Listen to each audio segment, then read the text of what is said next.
Hi everyone, welcome back to our Trip to Tassie series. Today we decided to visit Port Arthur, which is about 1.5 hours southeast of Hobart. Our journey started in Hobart, where we then drove to the Tessellated Pavements and then to the Tasman Blowhole and the Tasman Arch, before driving on down to the Port Arthur historic site. Also, if you find this video informative, please do like and subscribe as it helps us out. On our journey, we drove across the 𝗧𝗢𝗨 Causeway at Orielton Lagoon, which was built with convict labour and is a vital link connecting Hobart to Port Arthur and also the east coast of Tasmania. The tessellated pavement is a unique geological phenomenon located near Eagle-Hawk Neck.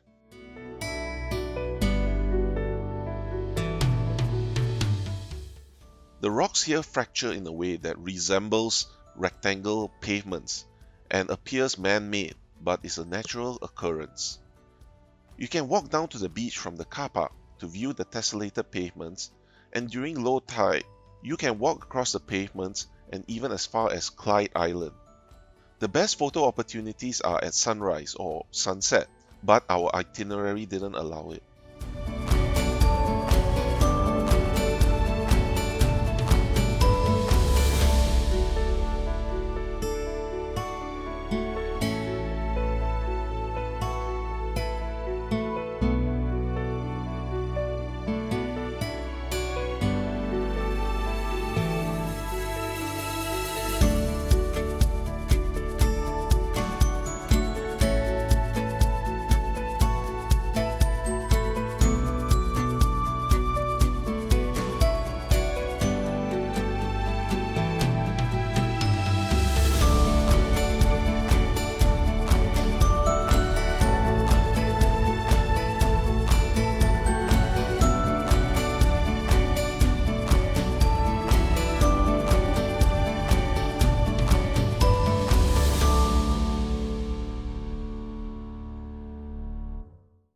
Next, we drove across Eagle-Hawk Neck to the Tasman Blowhole. Between 1831 and 1870, the British soldiers would chain guard dogs across this thin strip of land to deter convicts from escaping. The blowhole is a very easy walk, and if you visit at the right time, you can see the waters crashing through the blowhole. The blowhole is located near Do Town, which is famous for puns so bad that it's good. The locals take great delight in thinking up funny names for their local businesses derived from the unusually named town. We also had a meal at Doolicious next to the blowhole. The Thai fish cakes and the fried scallops were very crispy and delicious. For dessert, we had the freshly made berry ice cream, which was very fruity.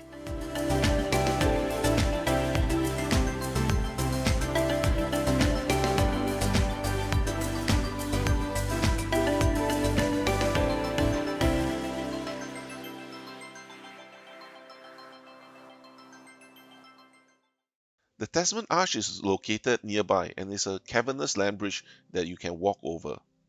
There is a viewing platform located near the car park.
Located a short walk from the arch is the Devil's Kitchen. It takes its name from the swells that form when the ocean crashes into the base of the cliffs.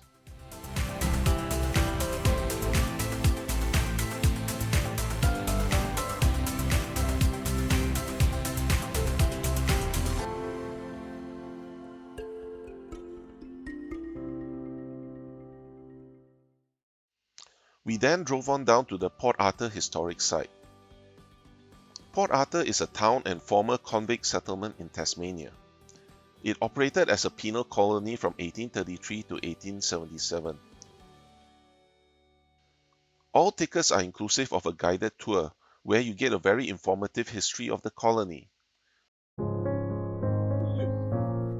Because there, the first juvenile reformatory in the British Empire was established. Boys there were, the youngest are 9 years of age.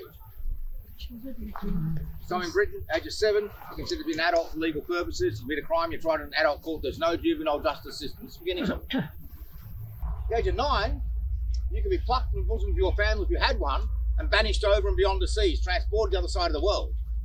You're kind of like us being sent to Mars. You've got as much chance of getting back as those young people did. The boys, well, Lieutenant Governor George Arthur described these boys as being utterly useless for any purpose. What he really meant is that the boys are mostly from the slums of the streets of the cities, the great industrial centres, particularly London at this time. We know the sort of scenario these guys are in often enough. We know the story of Oliver Twist well enough. They're in gangs run by adults. They're operating gangs themselves. They're operating because through necessity, because of the fact that they're abandoned, they're living by their wits on the streets. They're stealing with families. They're stealing with friends. What's common to all of them is they don't get enough to eat. Poor nutrition means they're very stunted in growth. Typical height for these lads over there, most of them in their mid-teens, about 4 foot, but as tall as my sternum. So they're very small, they're very stunted, they're very weak, and they have no translatable skills out here. They pickpockets, not much good to free settlers for establishing this colony here. So the idea of Point Pearl is to take these useless boys and make them useful members of the colonising force. They're not secondary offenders, they're put over there to remove them from the influence of the older men. And those boys were given education, taught to read and write, basic arithmetic. They were also taught useful trades and skills they could make use of when they returned to the wider community. And as for the boys over there, so for the men over here. This place very deliberately was set up to be not only a place of discipline and punishment, but also set up to be a place of reform. That building, those buildings were planted by this one here, which we know as the Penitentiary. And this building represents so much about what Port Arthur's about. So these men are sent here for punishment. Their punishment is to work. They work extremely hard under high surveillance and strict discipline. They stepped out of line, they were jumped on very hard. Once completed, carpenters and joiners used interior furniture, tables, chairs, beds, etc., etc., etc. To make the clothes on their backs, to make the boots on their feet. Now you understand why government's doing this. These places are horrendously expensive to run. If one person in prison for a year in Tasmania today costs $110,000. You're keeping the cost down, making use of the local resources, the men on hand, and in the process, some of these men are learning skills. When they leave here, the hope is that those skills won't commit crimes, won't come back into the system again. And those skills, of course, are highly desirable ones to have here in the new colony. Win-win-win for the government. And there are those who believe that as many as 90% of the men who were sent to Port Arthur only came once. Now, if that figure is true, and I have some reservations, let's just take it at face value. 90% is absolutely astonishing. Across all the jurisdictions in Australia today, we have 60 to 70% recidivism rates. 10% is just amazing. Now, if that's so, how much might have to do with the carrot of reform, which is like is being held out to these men? How much might have to do with the very big stick being held over their heads? I guess we'll never really know. I reckon if I was sent once to Port Arthur, I'd be very keen not to come back again. In the mid-1840s, this place was like a thriving industrial site. Workshops from the outset, that end of the penitentiary. Through the 40s, they extend along that end there. Beyond those cyclone fences is where the old industrial estate was, and that's where they're doing an archaeological dig at the moment. It's going to be fascinating to see what they actually unearthed there over the coming months. There are over 40 trades practiced here at its height. Carpenters and joiners, coopers and nailers, they tan leather, make shoes, make clothing. Many of the goods being manufactured here are being exported out. At its height, about 5 years in the 1840s, this place was actually turning a profit. Such a contrast to today's prison system.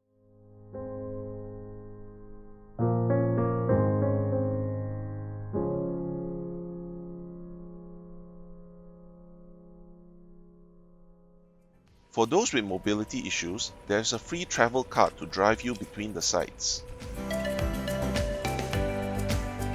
We took a harbour cruise to get a better view of the colony. On the cruise, you have the chance to visit the Isle of the Dead, which is the colony cemetery about 200 meters into the bay. The colony cemetery was placed on the small island about 200 meters into the bay from the colony proper.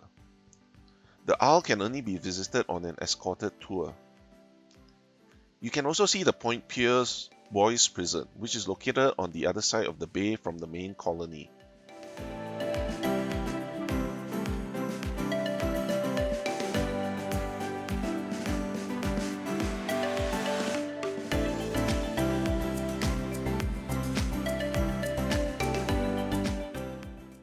We also visited the Asylum, which has been converted into a museum where you can see artifacts from the penal colony's history.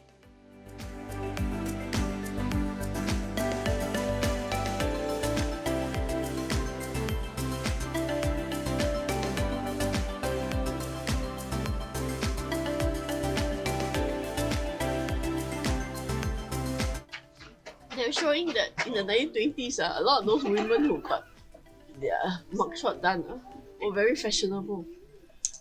That's all they were there. Like, they were posing as models.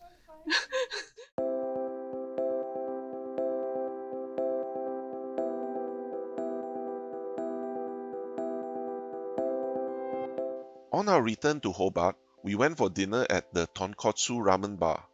It's a very small ramen store located near the village cinemas and not too far from the Elizabeth Street Pier. We had the shoyu ramen, miso ramen, and fried chicken tonkatsu don.